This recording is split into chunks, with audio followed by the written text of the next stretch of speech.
Hey guys, Carmen here again from Urban Farm School. I wanted to shoot another video. I already did one on this wonderful plant, but I wanted to show you how effective this particular plant is at acting as an aromatic pest confuser species. So a few years ago, when we decided to install our front yard edible forest garden landscape, I thought, I'm teaching about food forestry. I really need to put this aromatic pest confuser thing to the test. So we typically get a ton of deer coming through our system. We're in the southern part of Calgary where we've got, a lot of wildlands quite close by, and so we get a lot of that kind of traffic, deer and rabbit. So I thought, let's do a little experiment. So I'm going to talk to you about how effective this catmint has been as an aromatic pest confuser species, and this is going to tie in nicely probably with my next plant. So I'm going to show you what's going on here. Right here I've got catmint planted over here, catmint planted over here. Now these have been clipped back. Normally they're about twice that size, and the reason I clipped those back is I wanted to prolong their ability to support our native pollinator species. And so I find when I do give them a bit of a haircut, they'll get a second flush of flowers, which prolongs that pollinator support.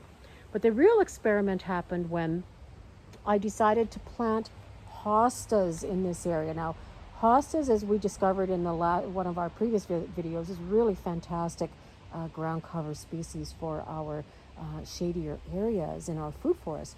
But they're also they're so delicious and edible for us, but the deer and the rabbit love them just as much as we do. And in fact, this is like planting a salad bar for our roaming foragers, our deer and our rabbit.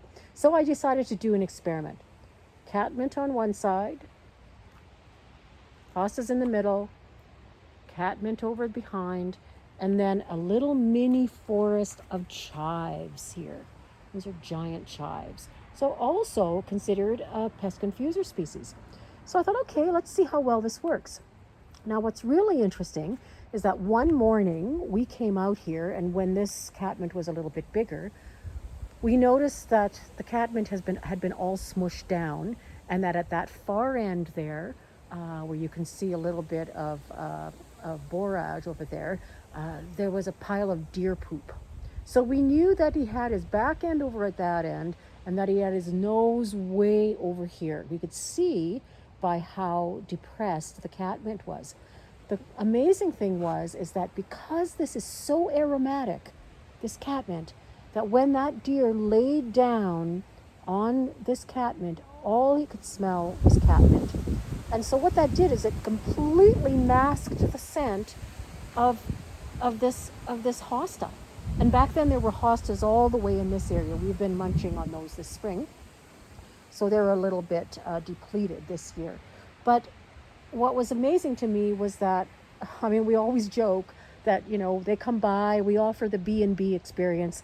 They stay for the bed, but they skip the breakfast because they couldn't even smell the fact that there was this luscious salad bar right next to them. So that really was a wonderful way for me to confirm that pest confuser species actually work.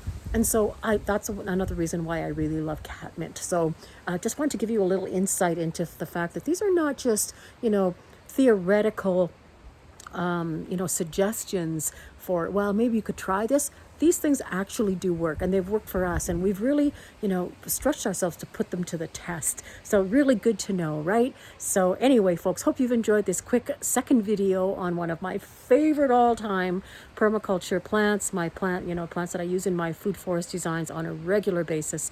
And what's fantastic about catmint is planted in large swaths and large food forest designs. They're absolutely beautiful. So anyway, folks, take care. Thanks for joining me with this second video on catmint. If you like this video, you've got any comments or suggestions, please leave them in the comment section below. Check us out online at urbanfarmschool.ca. You can check us out also on Instagram at urbanfarmyyc. See you later, folks.